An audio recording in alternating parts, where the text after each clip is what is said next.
Hello friends, welcome to my YouTube channel. So guys, आज के इस वीडियो में हम लोग देखने वाले हैं जो आपका Allahabad high court group D का एग्ज़ाम होने वाला है 5 जनवरी 2025 को। उसी के जीके, हिंदी, करंट अफेयर्स के टॉप मोस्ट इम्पोर्टेंट क्वेश्चंस को यहाँ पर डिस्कस करने वाले हैं। और मैं आप लोगों को ये 100% गारंटी देता हूँ कि आपके Allahabad high court group D के एग्ज़ाम में यहाँ से प्रश्न पूछे जाएंगे। क्लास को शुरू करते हैं। क्लास को शुरू करने से पहले जिन बच्चों ने अभी तक इस वीडियो को लाइक नहीं किया है तो प्लीज़ इस वीडियो को ज़्यादा से ज़्यादा लाइक कीजिएगा और अपने तमाम दोस्तों में इस क्लास को ज़्यादा से ज़्यादा शेयर कीजिएगा। आज के इस क्लास की पीडीएफ आप हमारे व्हाट्सएप ग्रुप और टेलीग्राम ग्रुप से जो है वो प्राप्त कर सकते हैं। लिंक आपको वीडियो के डिस्क्रिप्शन में मिल जाएगा। तो पहला क्वेश्चन देखेगा। पहला प्रश्न है, निम्न में से किसे कैबिनेट सचिव नियुक्त किया गया है? TV Sobhanathan, R Ravindra, C R Rao, Manmohan Chaudhary. निम्न में से किसे कैबिनेट सचिव नियुक्त किया गया है? टीवी सोमनाथन को कैबिनेट सचिव नियुक्त किया गया। तो इस प्रश्न के अगर मैं आंसर की बात करूं तो टीवी सोमनाथन आपका राइट आंसर हो जाएगा, यानी कि ऑप्शन नंबर ए। प्यारे बच्चों, अगला प्रश्न आपकी स्क्रीन पर। पद्म भूषण से सम्मानित और पूर्व विदेश मंत्री नटवर सिंह का निधन हो गया।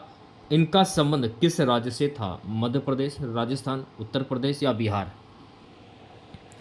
पद्म भूषण से सम्मानित और पूर्व विदेश मंत्री नटवर सिंह का निधन हो गया। इनका संबंध राजस्थान से।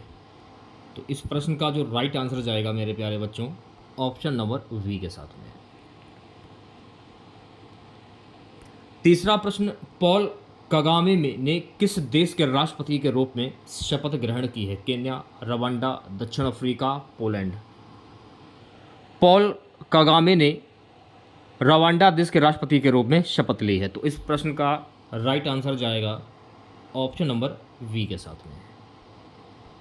चलिए बढ़ते हैं नेक्स्ट क्वेश्चन की ओर। प्यारे बच्चों, अगला प्रश्न देखेगा।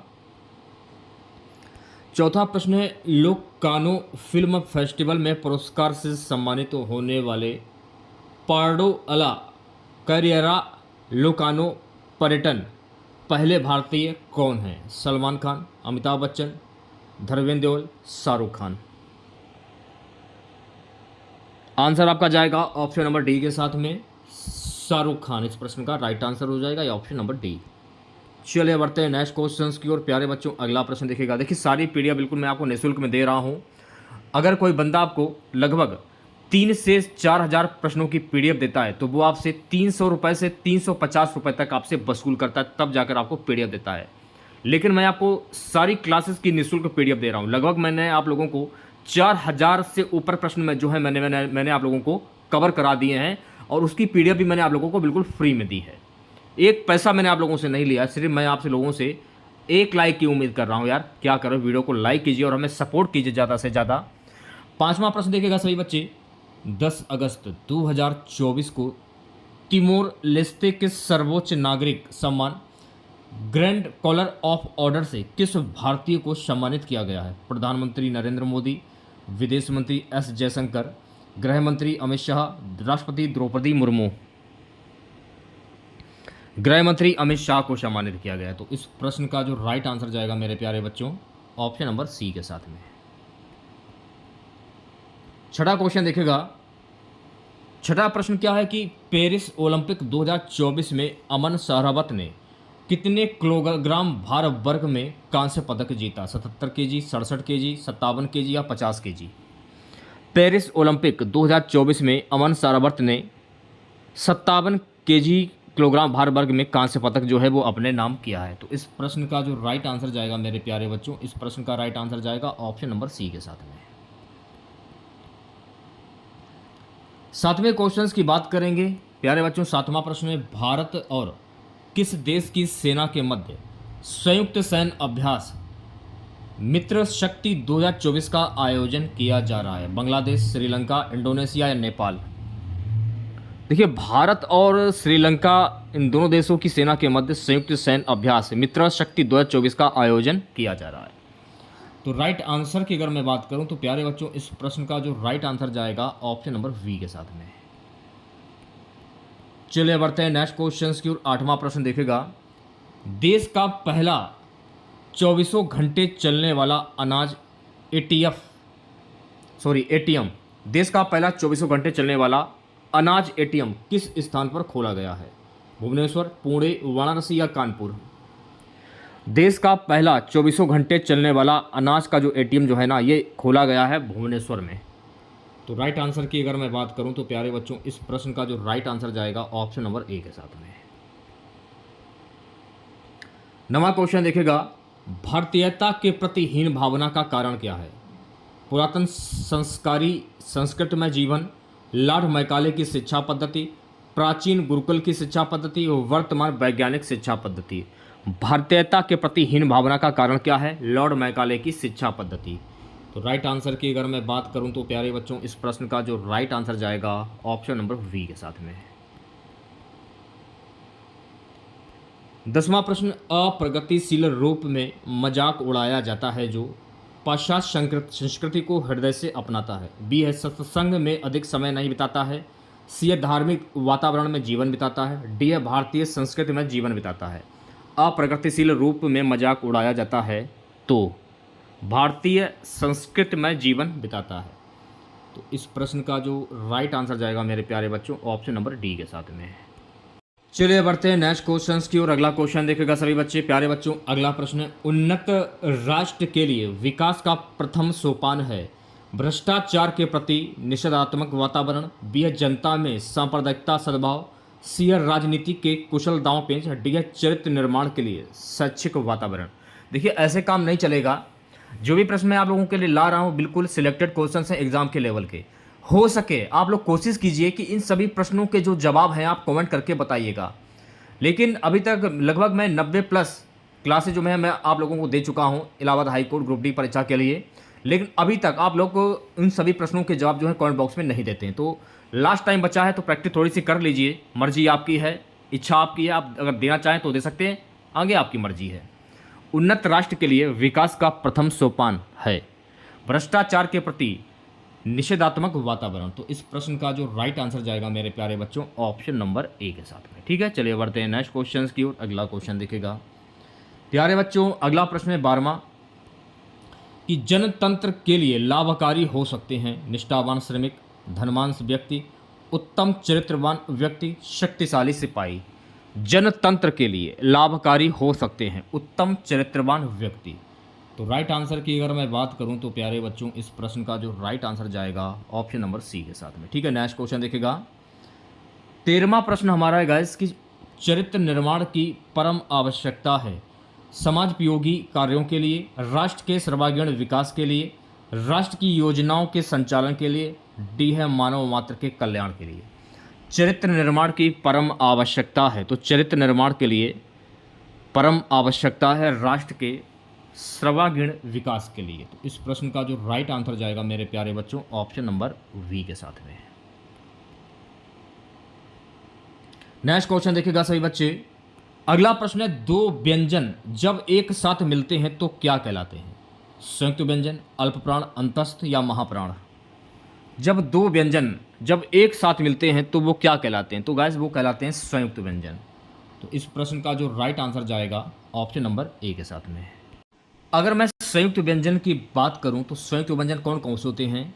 छ, त्र, ज्ञा और श्रा, ये होते हैं आपके संयुक्त व्यंजन।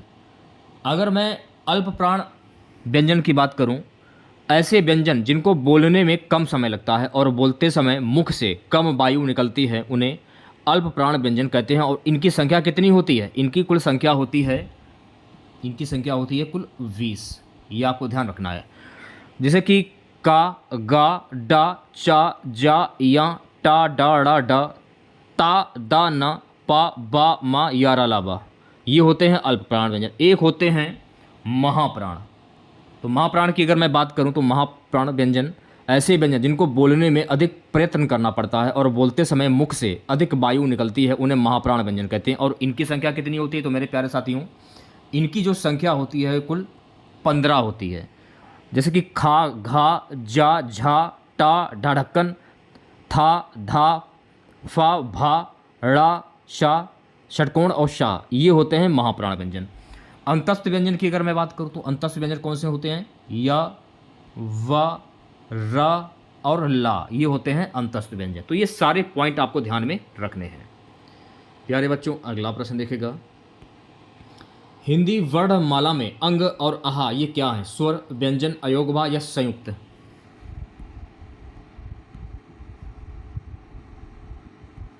हिंदी वर्णमाला में अंग और आहा ये क्या है? अंग और आहा, तो इन्हें हम कहते हैं अयोगवा। तो इस प्रश्न का जो राइट आंसर जाएगा मेरे प्यारे बच्चों ऑप्शन नंबर सी के साथ में। देखिए, अयोगवा को आप सरल शब्दों में समझ लीजिए, ऐसे वर्ण जिनमें स्वर एवं व्यंजन दोनों के गुण पाए जाते हैं उन्हें अयोगवा व्यंजन कहते हैं, अयोगवा व्यंजन कहते हैं।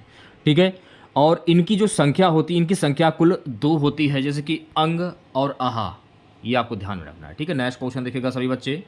प्यारे बच्चों, अगला प्रश्न हमारा है कि हिंदी के स्पर्श व्यंजन के 5 वर्गों के दूसरे और चौथे वर्ण होते हैं अल्पप्राण व्यंजन, महाप्राण व्यंजन, घोष व्यंजन या फिर अघोष व्यंजन। तो राइट आंसर की बात करूं, हिंदी के स्पर्श व्यंजन के 5 वर्गों के दूसरे और चौथे वर्ण होते हैं महाप्राण। तो अल्पप्राण और महाप्राण के बारे में मैंने आप लोगों को विस्तार पूर्वक बता दिया है। तो राइट आंसर की अगर मैं बात करूं तो प्यारे बच्चों इस प्रश्न का जो राइट आंसर जाएगा ऑप्शन नंबर वी के साथ में। तो अल्पप्राण और महाप्राण के बारे में मैंने आपको बता दिया है इसके बारे में। अब बात आती है घोष व्यंजन की और अघोष व्यंजन की। सरल शब्दों में समझ लीजिए, जिन वर्णों के उच्चारण में गले के कंपन से गूंज सी होती है उन्हें घोष या सघोष कहते हैं, घोष या सघोष कहते हैं। जैसे कि ग, घ, ड, ज, झ, या, ड, ड़, ड़ा खाली, द, ध, न, ब, भ, म, या, रा, ला, बा। ठीक है, ये हो गए घोष। एक होता है अघोष।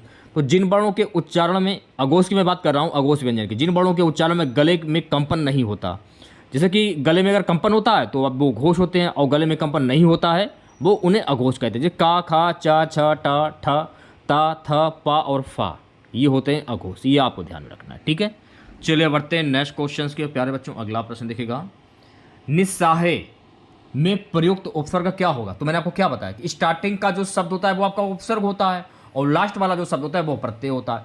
तो इसमें आपसे ये पूछा जा रहा है कि निस्साहे, तो निस्साहे में प्रयुक्त उपसर्ग क्या होगा? स्टार्टिंग का शब्द ले लीजिए, नी धन शाहे, नी धन शाहे। तो ऑप्शन नंबर ए जो है ये बिल्कुल करेक्ट हो जाएगा। निशाय में नी जो है आपका ये उपसर्ग हो जाएगा। चलिए बढ़ते हैं नेक्स्ट क्वेश्चन की ओर। 18वां प्रश्न देखेगा, अनेकार्थक शब्द पानी के लिए निम्न में से गलत विकल्प का चयन कीजिए। इज्जत, चमक, संजीवनी या जल। अनेकार्थक शब्द पानी के लिए निम्न में से गलत विकल्प का चयन करना है आप लोगों को। संजीवनी। तो राइट आंसर की अगर मैं बात करूं तो प्यारे बच्चों इस प्रश्न का जो राइट आंसर जाएगा ऑप्शन नंबर सी के साथ में। ठीक है, नेक्स्ट क्वेश्चन देखेगा, यदि बारिश होती तो सूखा ना पड़ता, इस वाक्य में काल का कौन सा रूप है? यदि बारिश होती तो सूखा ना पड़ता। हेतु, हेतु मद भूतकाल, हेतु हेतु मद भूतकाल होगा इसमें। तो इस प्रश्न का जो राइट आंसर जाएगा ऑप्शन नंबर ए के साथ में। ठीक है, नेक्स्ट क्वेश्चन देखेगा सभी बच्चे, आहट, आवट, आस आदि किस प्रकार के तदित प्रत्यय से है? कर्तवाच्य, कर्मवाच्य, भाववाच्य या संबंधवाच्य? आहट, आवट, आस, थोड़ा दिमाग लगाइए। आहट, आपने उसका भाव व्यक्त किया यानी आवाज आई तो भाव सा लगा, इसलिए यहां पर हो जाएगा भाववाचक। तो इस प्रश्न का जो राइट आंसर जाएगा ऑप्शन नंबर सी के साथ। देखिए, अगर आपको क्लास वाकई में अच्छी लग रही हो तो यार वीडियो को लाइक कीजिए, ज़्यादा से ज़्यादा शेयर भी कीजिए। एक लाइक कर दिया कुछ नहीं, जो ये बच्चा वीडियो को देख रहा है लाइक कर दीजिए आप लोग। चलिए बढ़ते हैं नेक्स्ट क्वेश्चन की ओर। प्यारे बच्चों, अगला प्रश्न देखेगा। अगला प्रश्न क्या है कि क्षुद्र का पर्यायवाची शब्द क्या होता है? कंजूस, कृपण, निर्धन, दरिद्र, अल्प, मामूली, नीच, अधम। देखिए, पर्यायवाची शब्द मुहावरे और विलोम शब्द, इसके लिए आपको प्रैक्टिस करनी होगी। तो जितनी ज़्यादा प्रैक्टिस कर सकते हैं आप लोग उतनी ज़्यादा प्रैक्टिस करिए। नीच, अधम, ये क्षुद्र के पर्यायवाची शब्द होते हैं। तो इस प्रश्न का जो राइट आंसर जाएगा मेरे प्यारे बच्चों ऑप्शन नंबर डी के साथ में। ठीक है, नेक्स्ट क्वेश्चन देखेगा। अगला प्रश्न क्या है कि पुस्तकें, ध्यानपूर्वक देखेगा वीडियो को, पुस्तकें धड़ाधड़ बिक रही हैं में धड़ाधड़ में शब्द का कौन सा रूप है? क्रिया विशेषण, विशेषण, क्रिया या प्रविशेषण? पुस्तकें धड़ाधड़ बिक रही हैं। अब देखिए, पुस्तकें जो हैं, पुस्तकें भी इसमें हैं और पुस्तकें जो हैं वो धड़ाधड़ बिक रही हैं। तो पुस्तकें और धड़ाधड़ इसमें पूछा जाए कि धड़ाधड़ में शब्द कौन सा होगा, तो धड़ाधड़ में हो जाएगा क्रिया विशेषण। तो इस प्रश्न का जो राइट आंसर जाएगा मेरे प्यारे बच्चों ऑप्शन नंबर ए के साथ में। नेक्स्ट क्वेश्चन देखेगा प्यारे बच्चों, अगला प्रश्न देखेगा, सूची 1 को सूची 2 के साथ सुमेलित कीजिए तथा सूची के नीचे दिए गए कूट से सही उत्तर का चयन कीजिए। तो राइट आंसर की अगर मैं बात भी करूं तो राइट आंसर आपका जाएगा ऑप्शन नंबर सी के साथ में। अब सुमेल कैसे करना है वो भी देख लीजिए। तत्सम संकल्प, तद्भव सूरज, इसके बाद देशी जो है काका और विदेशी मोटर। इस प्रकार से जो है आप लोग सुमेल कर सकते हैं। तो इसकी भी प्रैक्टिस कर लीजिए क्योंकि ऐसे भी प्रश्न जो पेपर में पूछे जाएंगे आप लोगों से, घबराने की ज़रूरत नहीं है। अगला प्रश्न क्या है कि कृताकृत क्या है? कृताकृत का समास क्या होता है? तत्पुरुष, अव्ययभाव, कर्मधार या द्विगु। तो कृताकृत में प्रयुक्त समास क्या होगा? तो ऐसे प्रश्न को करने के लिए सबसे पहले आप इसका समास विग्रह करिए। तो कृताकृत का समास विग्रह क्या होता है? क्रिया बेकिया। क्या होता है? क्रिया, लिखकर मैं आपको बता देता हूं, इसका समास विग्रह होता है क्रिया बेकिया।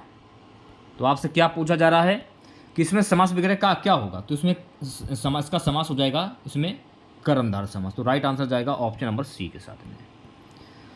सो गाइस, अगला प्रश्न आपके स्क्रीन पर 25वां प्रश्न क्या है? निम्नलिखित शब्दों में से एक शब्द धन, मतलब, कारण और लिए है। आशय, तात्पर्य, अर्थ या अभिप्राय।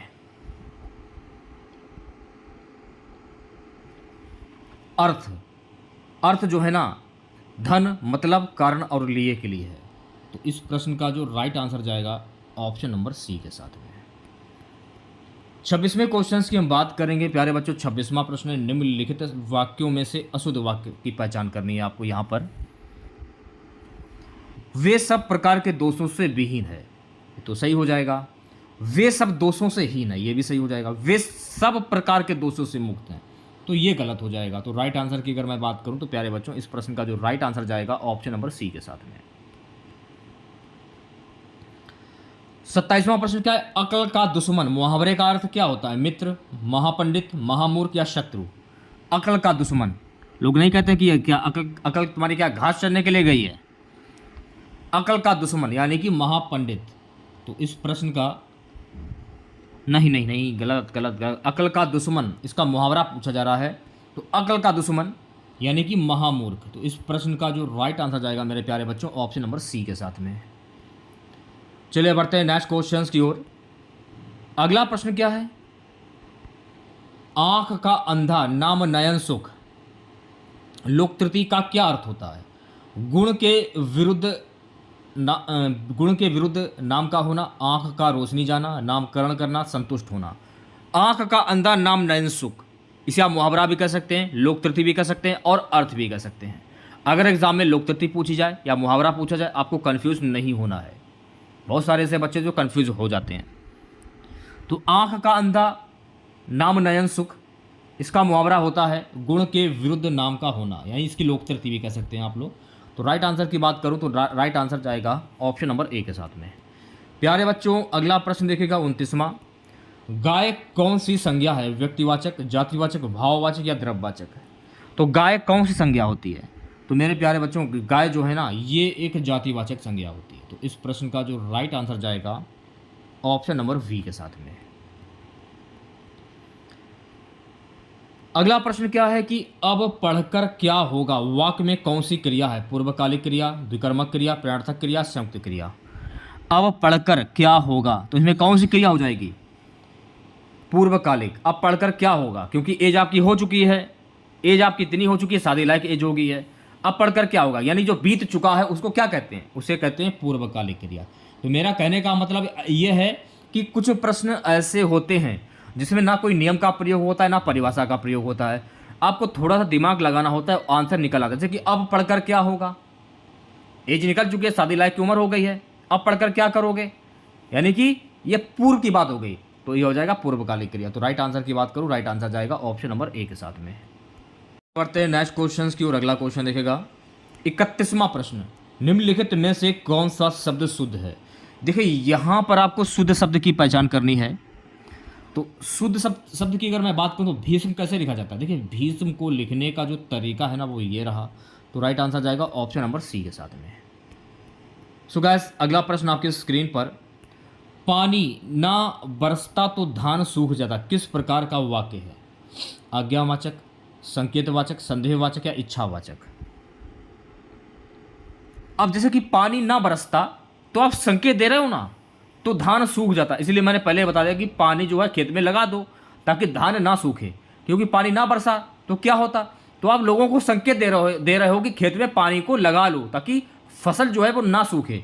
तो इसमें कौन सा वाक्य हो जाएगा? इसमें हो जाएगा संकेतवाचक वाक्य। तो इस प्रश्न का जो राइट आंसर जाएगा ऑप्शन नंबर बी के साथ में। समझ में आपके आ गया होगा, हमको मालूम है।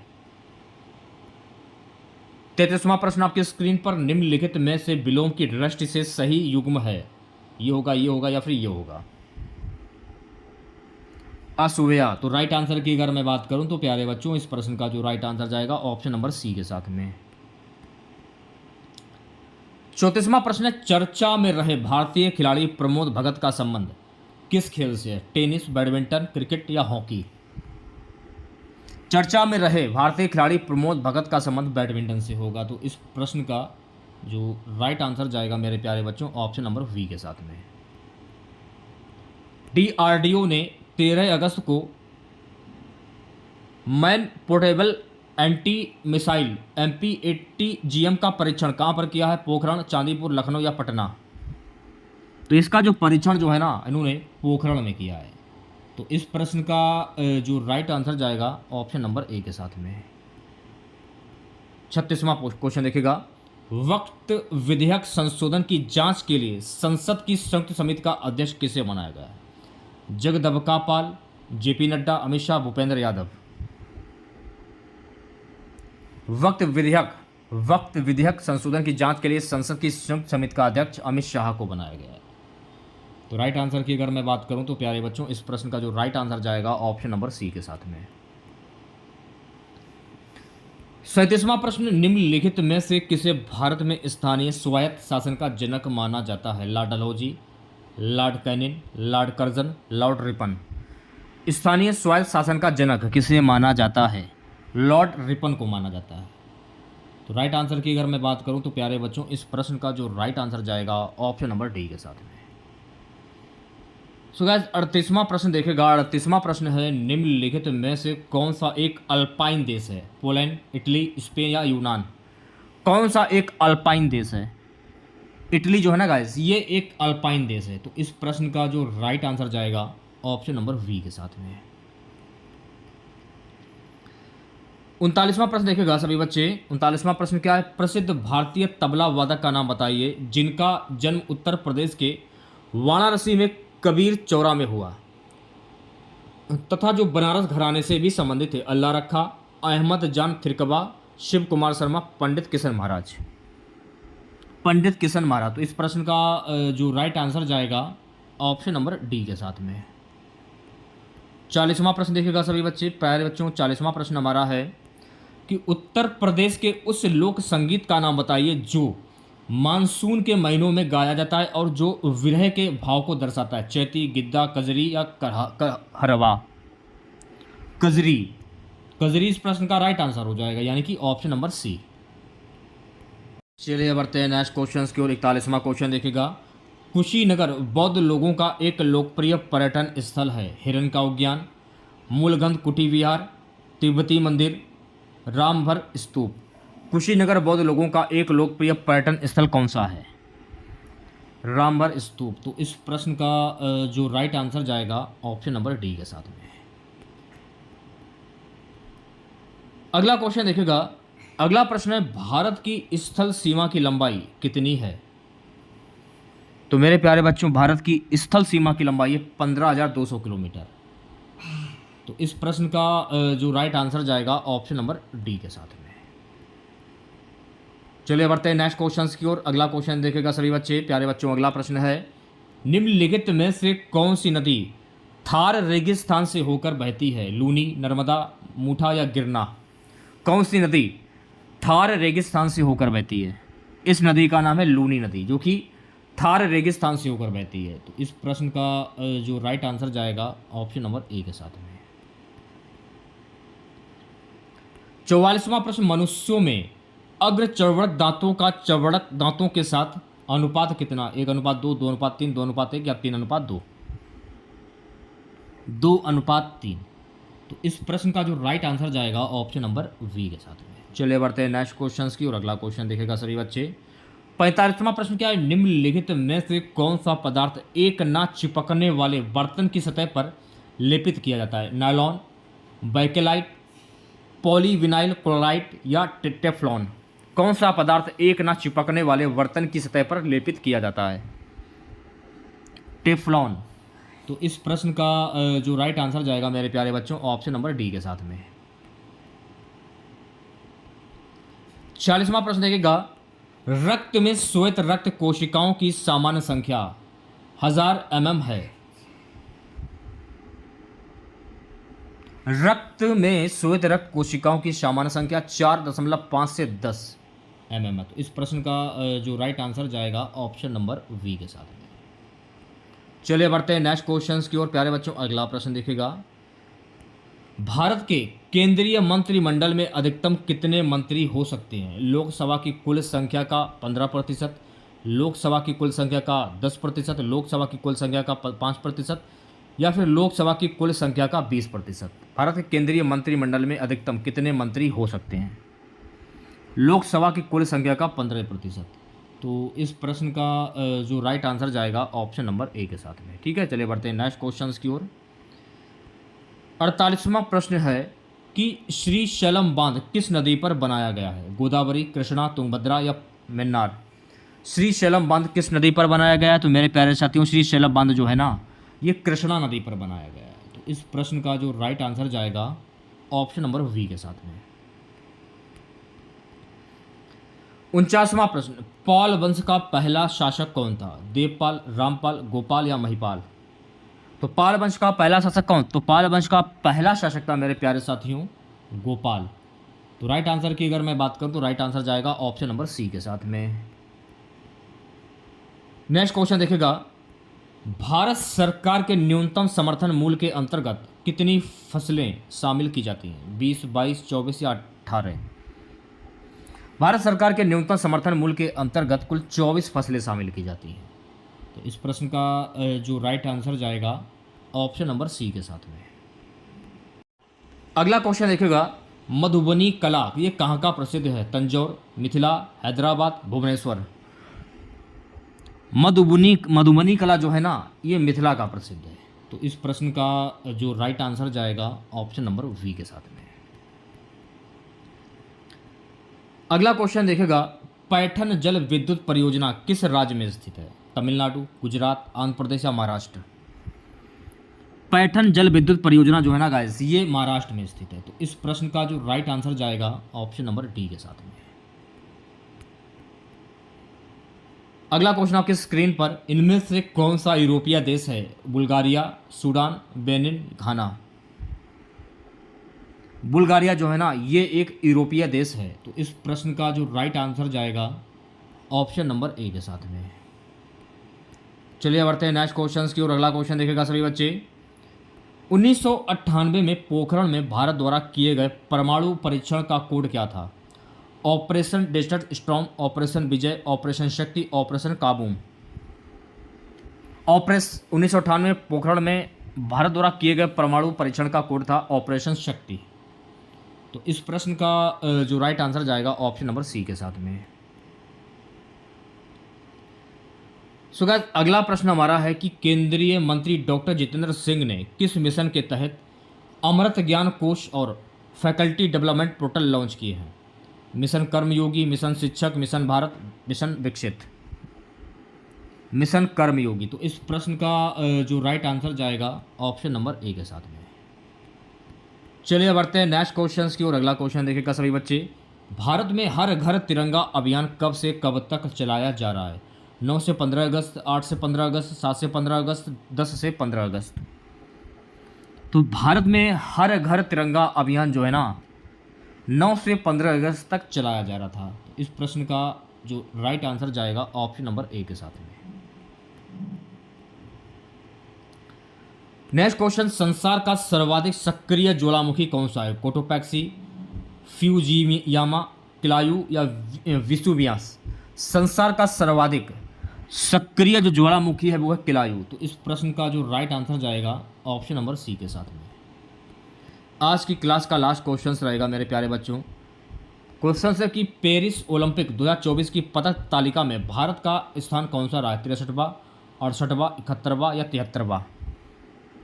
पेरिस ओलंपिक 2024 की पदक तालिका में भारत का स्थान रहा है 71वां। तो इस प्रश्न का जो राइट आंसर जाएगा ऑप्शन नंबर सी के साथ में। ठीक है, तो कैसी लगी क्लास आप लोगों को? अपनी राय कमेंट बॉक्स में ज़रूर बताइएगा कि आप लोगों को हमारी जो क्लासेस हमारी चल रही हैं इलाहाबाद हाईकोर्ट ग्रुप डी के लिए कैसी लगी क्लास, ईमानदारी के साथ बताइएगा। और आप लोगों ने इन 58 क्वेश्चंस में कितने प्रश्नों के सही जवाब दिए हैं ये भी बताइएगा आप लोग। तो अगर आप लोगों को आज की ये क्लास हमारी अच्छी लगी हो तो इस क्लास को ज़्यादा से ज़्यादा लाइक कीजिए और अपने तमाम दोस्तों में इस वीडियो को ज़्यादा से ज़्यादा शेयर भी कीजिएगा। और अगर आपको इसकी PDF चाहिए तो आप हमारा टेलीग्राम चैनल और व्हाट्सएप ग्रुप ज्वाइन कर लीजिए, वहाँ पर आपको PDF ये बिल्कुल निःशुल्क में मिल जाएगी। मिलते हैं नेक्स्ट वीडियो के साथ। जय हिंद, जय भारत।